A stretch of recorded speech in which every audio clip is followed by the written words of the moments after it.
This is how to operate LG washing machine.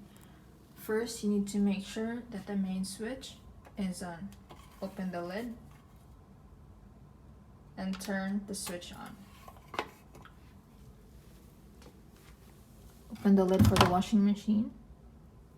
Close. Open the lid for the soap and fabric conditioner. To turn on, press this button.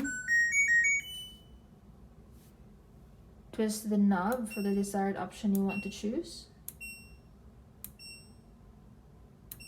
And press this button to play, to start.